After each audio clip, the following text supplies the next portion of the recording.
প্রিয় দর্শক সবাইকে স্বাগত জানাই আকিস ফিড নিবেদিত দীপ্ত কৃষির আজকের পর্বে powered by Kazi Farms co sponsored by এয়ার মালিক সেটস। আপনাদের সাথে আছি আমি নুসরাত জাহান। প্রিয় দর্শক এই মুহূর্তে দীপ্ত কৃষি টিম অবস্থান করছে মানিকগঞ্জে। আমরা একটি লাউয়ের খেতে আছি, আপনারা দেখতে পাচ্ছেন আমার দুপাশে শুধু লাউ গাছ আর লাউ গাছ, আর শুধুমাত্র লাউ গাছ না, লাউ গাছের অসংখ্য লাউ ধরে ধরে আছে। আমি আপনাদেরকে পুরোটা দেখাতে পারছি না। এবং আমরা যে লাউ ক্ষেতটিতে আছি সেই লাউ ক্ষেত যার, তার নাম হচ্ছে কামাল ভাই। কামাল ভাই বিদেশ ফেরত একজন মানুষ, তার কাজ চলে গিয়েছিল, চাকরি চলে গিয়েছিল বিদেশে, যে কারণে তাকে দেশে ফিরে আসতে হয়েছিল। এবং দেশে ফিরে আসার পরে তার জীবন দুর্বিষহ হয়ে উঠেছিল। তিনি কি করবেন, কিভাবে জীবন চালাবেন, কিভাবে সংসার চালাবেন সেটা বুঝে উঠতে পারছিলেন না। তারপরে তিনি ভাবলেন কৃষিকাজের কথা, এবং কৃষিকাজ কিভাবে তার জীবনকে পরিবর্তন করে দিল, কিভাবে তার ভাগ্যের চাকাকে ঘুরিয়ে দিল, এবং অল্প খরচে লাউ চাষ করে আরও অন্যান্য সবজি চাষ করে কিভাবে তিনি স্বাবলম্বী হয়ে উঠেছেন, কিভাবে কম খরচে আপনারা বেশি লাভবান হতে পারেন লাউ চাষ করে, কিভাবে তিনি এই মৌসুমে লাভ করছেন, আরও বেশি করবেন, সেই সব বিষয়গুলো আপনাদের সামনে তুলে ধরবার চেষ্টা করব। আশা করি পুরো আয়োজন জুড়ে আপনারা আমাদের সাথেই থাকবেন।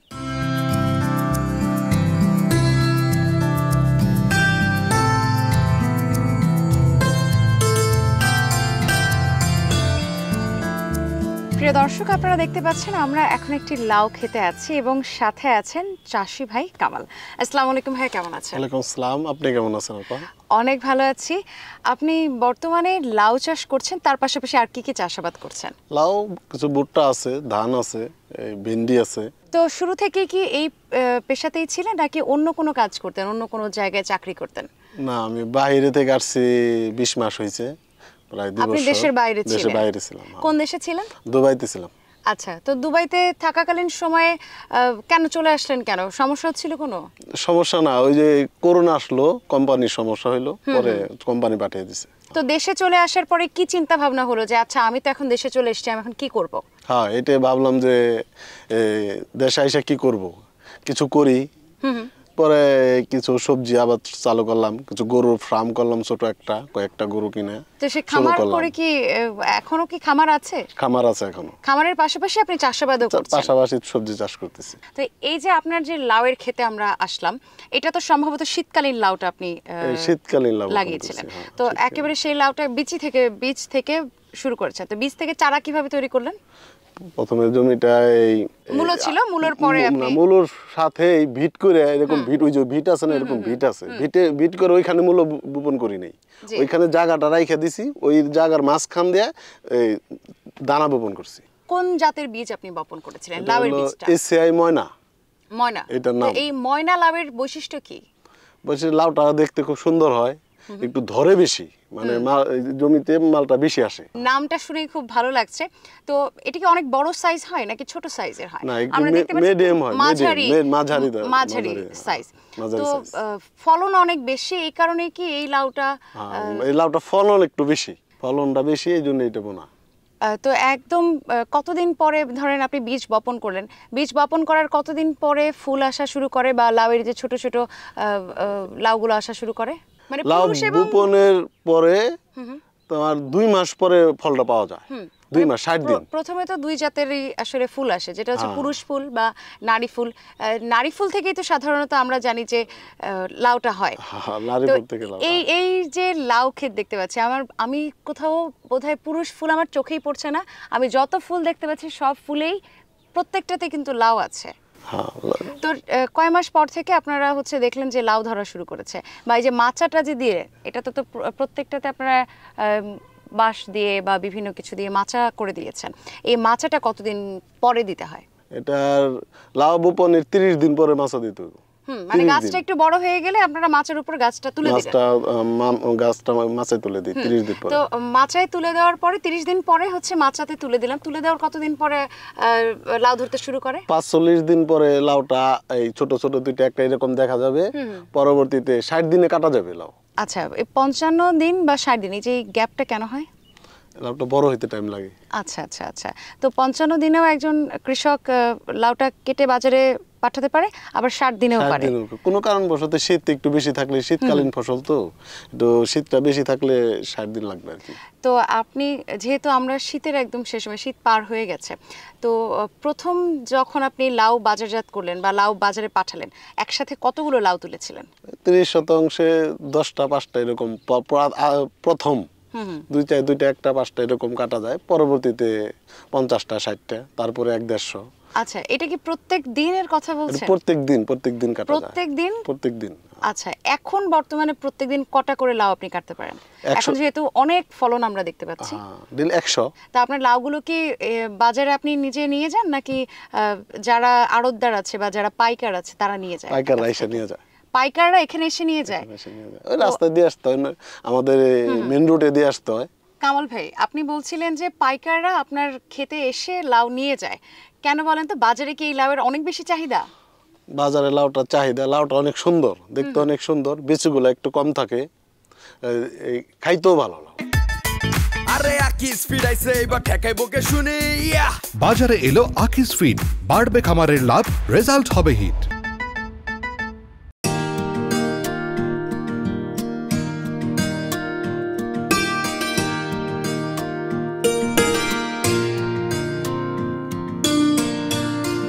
ক্ষেতটা তৈরি করতে আপনার খরচ কত হয়েছিল? 60,000 টাকা। 60,000 টাকার মতো পুরো খরচ হয়েছে? পুরো খরচ। এই যে এত এত লাউ, এবং আপনি কথার মাঝে বলছিলেন যে পাইকাররা আপনার কাছে এসে লাউ নিয়ে যায়, তাহলে এই লাউয়ের বাজার দর তো অনেক বেশি হওয়ার কথা। কি পরিমাণ লাভ হয়েছে এই সিজনে আপনার?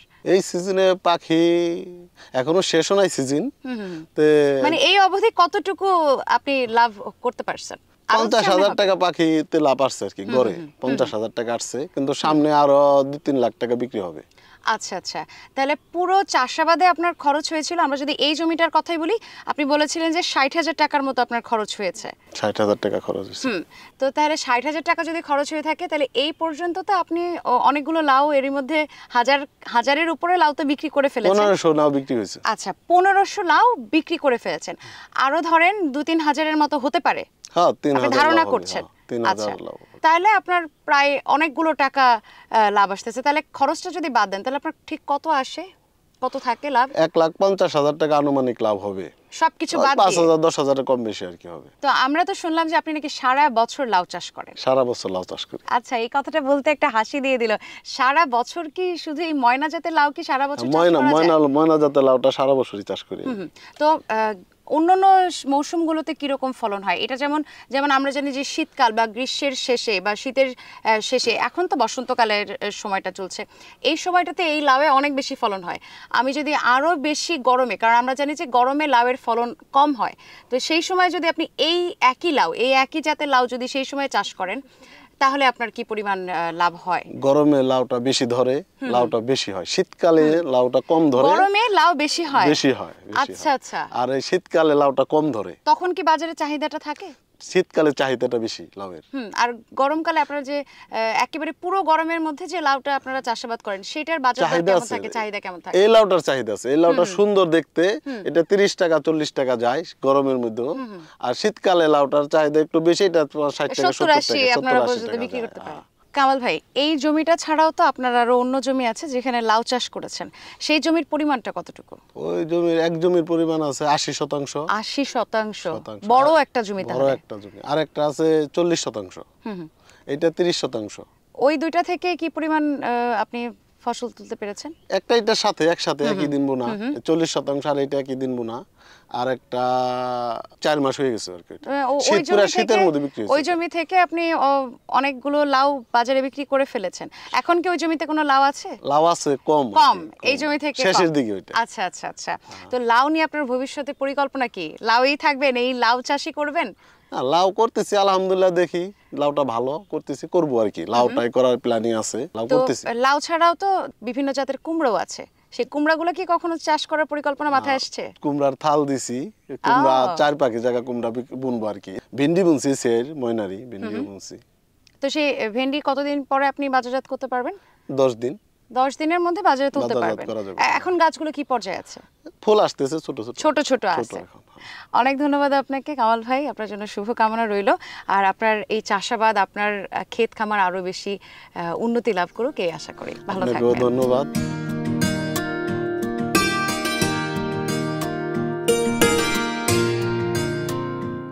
মিজান ভাই কেমন আছেন? জি আছি, ভালো আছি। আপনারা তো অনেকদিন ধরেই বিভিন্ন ফসলের জাত নিয়ে কথা বলছেন, কাজ করছেন, বিভিন্ন গবেষণা করছেন, এবং এর আগে আপনাদের এসসিআই সিডসের যেই R&D সেন্টারটা আছে সেখানে আমরা একটা প্রতিবেদন করেছিলাম, দীপ্ত কৃষি থেকে একটা প্রতিবেদন করা হয়েছিল, এবং সেখানে আমরা যে দেখেছি যে লাউয়ের নানান রকম জাত আপনারা উদ্ভাবন করার চেষ্টা করছেন, এবং অনেক ধরনের হাইব্রিড জাত কিন্তু আপনারা নিয়ে এসেছেন বাজারে। তো এখন আমরা আজকে একজন কৃষক ভাইয়ের এখানে এসেছি, এবং সেই খেতে এসে আমরা অনেক অনেক লাউ দেখতে পেলাম। তো আপনাদের কাছে কিরকম ফিডব্যাক দিচ্ছেন আমাদের কৃষক ভাইরা? আলহামদুলিল্লাহ, মানিকগঞ্জে এসিআই বাজারজাতকৃত লাউয়ের জাত ময়না হাইব্রিড লাউ, এবং এই জাতটি আমাদের গবেষণা থেকে উদ্ভাবিত একটি জাত। এবং আপনি জানি খুশি হবেন যে এই জাতটি বাংলাদেশের প্রায় 40% জায়গাতে এই জাতটি চাষ হয়, এবং এটি বাংলাদেশের একটি লিডিং ভ্যারাইটি। এবং আমরা যেটাই বলি না কেন, আমাদের দেশের যে কনজিউমাররা লাউ খায়, আমরা মনে করি প্রায় 40% লাউ এই জাত থেকে উৎপাদিত হয়, এবং প্রতিদিন কোনো না কোনো কনজিউমারের বাসায় আমাদের এই লাউ খাচ্ছে। তার মানে এটি হচ্ছে এরকম একটি ফসল যেটা আমরা মনে করি যে এই হুজুর করিম সাল্লাল্লাহু আলাইহি ওয়াসাল্লাম আমাদের সাল্লাল্লাহু আলাইহি ওয়াসাল্লামের প্রিয় খাবারের মধ্যে একটি হলো লাউ। এবং এই লাউয়ের গবেষণায় আমরা ইতিমধ্যেই ব্যাপক সফলতা অর্জন করেছি, এবং আমরা ইতিমধ্যে 8টি জাত বাজারজাত করেছি বাংলাদেশে। ময়না ছাড়াও আমাদের প্রায় রনক, কুসুম, মার্শাল সুপার।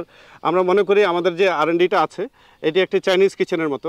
আমাদের কনজিউমাররা, আমাদের ডিলাররা, আমাদের ফার্মাররা যে ধরনের চাহিদা অনুযায়ী আকার, সাইজ, শেপের লাউ ওনারা আমাদের কাছে চাইবেন, আমরা একেবারেই বাংলাদেশের আবহাওয়ার উপযোগী করে সেই ধরনের জাত তৈরি করে আমরা কৃষকের কাছে হাতে তুলে দিতে পারবো। এই কথাটা শুনে আমি আসলে খুব উৎসুক হয়ে আছি যে বিভিন্ন আকারের, এই আকারটা কি কোনোভাবে আগে থেকে নির্ধারণ করা সম্ভব হয়? জি, আমরা যেটা করি, আমাদের দেশে যদি বিভিন্ন জিওগ্রাফিক্যাল ম্যাপিংটা করি, আমরা সেখানে দেখব যে কনজিউমারের চাহিদা অনুযায়ী লাউয়ের কোথাও লম্বা লাউ পছন্দ করে, কোথাও গোল লাউ পছন্দ করে, কোথাও মিডিয়াম লাউ পছন্দ করে, কোথাও ডিপ গ্রিন লাউ পছন্দ করে, কোথাও লাইট গ্রিন লাউ পছন্দ করে। আমাদের এই কনজিউমারের পছন্দগুলি আমরা ম্যাপিং করা আছে, এবং সেই অনুযায়ী আমাদের ব্রিডারদেরকে আমরা প্রোফাইল তৈরি করে দিয়ে দিই, এবং এই ব্রিডাররা তখন সেই কাঙ্ক্ষিত মানের লাউ তৈরি করে আমাদেরকে দেয়, এবং সেইটা আমাদের পিডিএসের মাধ্যমে আমরা ওর বিভিন্ন জিওগ্রাফিক্যাল লোকেশনে ফলন নির্ণয় করে কম্পিটিটিভ ভ্যারাইটির সাথে তখন আমরা বাজারে এটাকে কমার্শিয়ালি লঞ্চ করি। এবং আমরা এই পর্যন্ত যে লাউগুলি লঞ্চ করেছি, প্রতিটা লাউয়ের জাতি আমাদের কৃষকের চাহিদা অনুযায়ী, কনজিউমারদের চাহিদা অনুযায়ী আমরা করেছি, যার কারণে লাউয়ের গবেষণায় আমরা ব্যাপক ধরনের সফলতা অর্জন করেছি। বাংলাদেশ সরকারের কৃষি গবেষণা ইনস্টিটিউট কি কোনোভাবে আপনাদের সাথে সম্পৃক্ত কাজ করে, বা তাদের সাথে আপনারা কি কোনো বিষয় নিয়ে কাজ করেন একসাথে? কৃষি গবেষণার সাথে আমাদের এমইউ করা আছে, আমরা সেই ওনাদের সাথে কাজ করি, কিন্তু হাইব্রিড লাউয়ের যে গবেষণা এটি আমাদের একান্তই নিজস্ব গবেষণা থেকে আমরা উদ্ভাবিত করেছি। এবং আমাদের মাওনাতে এবং বগুড়াতে আমাদের নিজস্ব R&D সেন্টার আছে, এবং এই R&D সেন্টারে এই লাউ সহ বিভিন্ন কুমড়া পরিবারের অন্য সবজি, বেগুন পরিবারের সবজি এবং সোলানেসি বিভিন্ন ফসলের আমরা গবেষণা করে থাকি। আমাদের সবজি গবেষণা থেকে এখন পর্যন্ত প্রায় 13টি ফসলের 39টি জাত আমরা অবমুক্ত করেছি, এবং এই জাতগুলি ইতিমধ্যেই সারা দেশে কৃষকের কাছে ব্যাপক ধরনের জনপ্রিয়তা অর্জন করেছে, এবং কৃষকরা আর্থিকভাবে লাভবান হতে পারছে। ভাইয়া, এই যে হাইব্রিডের কথা বলেন, হাইব্রিডের কথা শুনলেই না আমাদের কাছে মনে হয় যে এটা হয়তো ভালো কোয়ালিটির হবে না, দেখতে সুন্দর হবে, বড় হবে, কিন্তু এর পুষ্টিগুণ থাকবে না। আসলে কি তাই? হাইব্রিডটা কি? মোটেও তা না। হাইব্রিড এটি একটি উচ্চ ফলনশীল জাত, দুইটা ডিসিমিলার প্যারেন্টের সাথে ক্রস করে আমরা হাইব্রিড তৈরি করি আমরা ফলনের জন্য, হাইব্রিড তৈরি করি ডিউরেশন কমানোর জন্য, হাইব্রিড তৈরি করি আমরা রোগ প্রতিরোধ ক্ষমতা বাড়ানোর জন্য। তো এই হাইব্রিড আসার কারণেই কিন্তু আগে একটা গাছে 5টি লাউ হতো, এখন একটা গাছে 20 থেকে 25টা লাউ হচ্ছে। এবং এই যে কৃষকের অর্থনৈতিক উন্নয়নে আমরা যে কাজ করছি, এটাই কিন্তু একটা বৈপ্লবিক পরিবর্তন নিয়ে আসছে এই দেশের কৃষিতে। আপনি দেখবেন আগে শীতকালে লাউ হতো, এখন সারা বছর লাউ হচ্ছে। আমরা এসিআই বাংলাদেশের সারা বছর লাউকে পরিচিত করার জন্য এই কাজগুলি করেছি, এবং আপনি দেখতে পাচ্ছেন এখন কিন্তু শীত শেষ হয়ে গেছে, গরমের ভিতরেও আমাদের চাষির কথা শুনেছেন, উনি এখনও লাউ করছে, এবং এই 30 শতকে একটা জমিতে উনি আশা করছেন প্রায় 1,40,000 থেকে 50,000 টাকা উনি মুনাফা করবেন। এই যে কৃষককে মুনাফা করা, আমাদের এসিআর মিশনটাই হচ্ছে to improve the quality of life of the people through responsible application of knowledge, skills and technology. এই যে আমরা এই যে উচ্চ ফলনশীল এই জাতগুলি তৈরি করছি এবং এটার মাধ্যমে কৃষকের যে সম্পদশালী করতে পারছি, এটাই হলো আমাদের মিশন এবং এই কাজটা করেই আমরা আনন্দ পাচ্ছি এবং এই কাজটা আরও ব্যাপকভাবে করার জন্য আমরা উৎসাহ বোধ করছি এবং করে যাব। অসংখ্য ধন্যবাদ মিজান ভাই আপনাকে এত সুন্দর করে গুছিয়ে আপনার কথাগুলো আমাদেরকে বলবার জন্য। ধন্যবাদ আপনাকে। আরে আকিস ফিড আইছে এবার ঠেকাইবো কে শুনি। বাজারে এলো আকিস ফিড, বাড়বে খামারের লাভ, রেজাল্ট হবে হিট।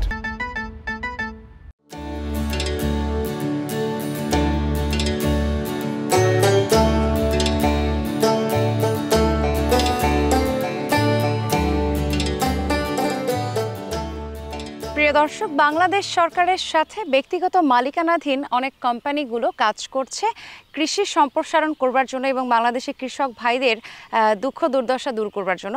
আমার সাথে এই মুহূর্তে একজন ডিলার আছেন এবং একজন কোম্পানি প্রতিনিধি আছেন, আমরা কথা বলবো তাদের সাথে।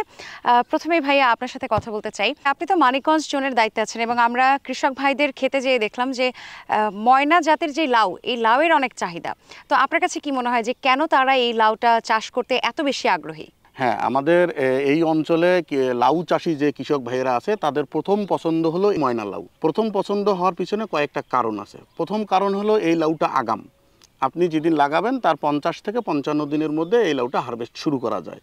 দ্বিতীয়ত হলো এই লাউটার ফলন অনেক বেশি, প্রত্যেকটা গাছে 20 থেকে 25টি এবং তারও বেশি লাউ একজন চাষি হারভেস্ট করতে পারে, এতে করে কৃষক বেশি ফলন পায়। এরপরে তৃতীয়ত হলো এই লাউটা বাজারে চাহিদা বেশি, কারণ হলো এই লাউটা অত্যন্ত কচি, লাউটা ইউনিফর্মিটি সমান, লাউটা খেতে সুস্বাদু এবং লাউয়ের ভিতরে বিচির সংখ্যা কম, সহজে সিদ্ধ হয়, স্বাদ ভালো, এ কারণে লাউটা বেশি দামেও বিক্রি করা যায়। এক্ষেত্রেও এই চাষি কিন্তু বেশি অর্থনৈতিকভাবে লাভবান হয়। এই লাউটা মাঝারি সাইজের লাউ হওয়াতে এটা কার্টুন সাইজ লাউ, কার্টুনে এটাকে করা যায়, পরিবহন করা যায়, এতে পরিবহন করা সহজ হয়। ধরেন আজকে মানিকগঞ্জ থেকে লাউটা ঢাকায় যাবে, যাইতে গেলে অন্য লাউ কিন্তু বিভিন্নভাবে আঘাতপ্রাপ্ত হয়, এতে করে লাউয়ে ক্ষত বিক্ষত হয়ে যায়, একজন ভোক্তা সেই লাউটা কিন্তু কিনতে চায় না। ময়না লাউ পরিবহন করার পরে দেখা যাবে যে লাউ একদম লাউয়ের গায়ে যে খুব ফ্রেশ থাকে, লাউয়ের গায়ে যে একটা আবরণ থাকে, ওই আবরণটা ঢাকা পর্যন্ত সঠিক থাকে, যার কারণে একজন ভোক্তা এসে সহজে এই লাউটা পছন্দ করে এবং বেশি দাম দিয়ে হলেও এই লাউটা ক্রয় করে। ভাইয়া অসংখ্য ধন্যবাদ আপনাকে দীপ্ত কৃষিকে সময় দেওয়ার জন্য, ভালো থাকবেন। জি, আপনাদেরকেও অনেক ধন্যবাদ। ভাইয়া, আপনি তো দীর্ঘদিন ধরে বীজ ব্যবসার সাথে জড়িত আছেন এবং মানিকগঞ্জের আমাদের যারা চাষি ভাইরা তাদের সাথে কাজ করার সুযোগ হয়। চাষি ভাইরা কি কি ধরনের সবজিগুলো চাষ করতে খুব বেশি উৎসুক? মানিকগঞ্জে সাধারণত আপনি বলতে গেলে সব ধরনের সবজির আবাদ এখানে হয়। কেন হয়? এটা ঢাকার খুব সন্নিকটে মানিকগঞ্জ জেলা অবস্থিত। এক্ষেত্রে বিভিন্ন ধরনের সবজি ক্যারি করে ঢাকা শহরে এবং আশেপাশে যে আমাদের গার্মেন্টস শিল্প কারখানা আছে এখানে খুব সহজেই ক্যারি করা যায়, যার জন্য মানিকগঞ্জটা হচ্ছে এগ্রিকালচার এবং সবজির জন্য একটা পোটেনশিয়াল এরিয়া। তার মধ্যে আমাদের মানিকগঞ্জে one of the most product হচ্ছে আমাদের লাউ। লাউটা মানিকগঞ্জের মানুষ প্রায় ধরেন 60-70% লোক যারা কৃষিকাজ করে প্রত্যেকে লাউ চাষ করে এবং লাউ চাষটা সাধারণত সারা বছর এখানে চাষ করা যায়। এটার কোনো মনে করেন ডিউরেশন নাই যে এই সময় চাষ করা যায় না, এই সময় করা যায়। সারা বছর চাষ করার কারণে আমাদের দেশের কৃষক লাউ চাষ করে অত্যন্ত লাভবান, যার জন্য তারা লাউ চাষ করে। তো লাউ চাষ করে আমাদের মানিকগঞ্জের টোটাল লাউয়ের মার্কেট সাইজ হচ্ছে 5 মেট্রিক টন। ভাই, আপনি বলছেন যে লাউয়ের বাজারটা অনেক বেশি বড় এবং কৃষক ভাইরা লাউ চাষ করতে অনেক বেশি আগ্রহী। তো বাৎসরিক কি পরিমাণ বীজ আপনি বিক্রি করেন? হ্যাঁ, বাৎসরিক আমি টোটাল মার্কেট সাইজ আমি 5 মেট্রিক টন লাউ বিক্রি করি। স্পেশালি ময়না লাউ, এটার কোয়ান্টিটি হচ্ছে 3 মেট্রিক টন পুরা বছরে। অনেক ধন্যবাদ আপনাকে দীপ্ত কৃষিকে সময় দেওয়ার জন্য, ভালো থাকবেন ভাইয়া। আপনাকেও ধন্যবাদ এবং দীপ্ত কৃষি টিভিকে ধন্যবাদ। কৃষি বিষয়ে যে কোনো তথ্য জানতে ও জানাতে লিখতে পারেন এই ঠিকানায়। দীপ্ত কৃষি, প্লট 7/A/গ, তেজগাঁও শিল্প এলাকা, ঢাকা 1208। আপনারা চাইলে ইমেল করতে পারেন krishi@dipto.tv এই ঠিকানায়, অথবা ফোন করতে পারেন 0178-768-2832 নম্বরে। শুক্রবার ছাড়া প্রতিদিন সকাল 9টা থেকে বিকেল 5টা পর্যন্ত। প্রিয় দর্শক, আজকের পর্ব দেখে আপনারা নিশ্চয়ই বুঝতে পারলেন যে লাউ একটি অর্থকারী ফসল।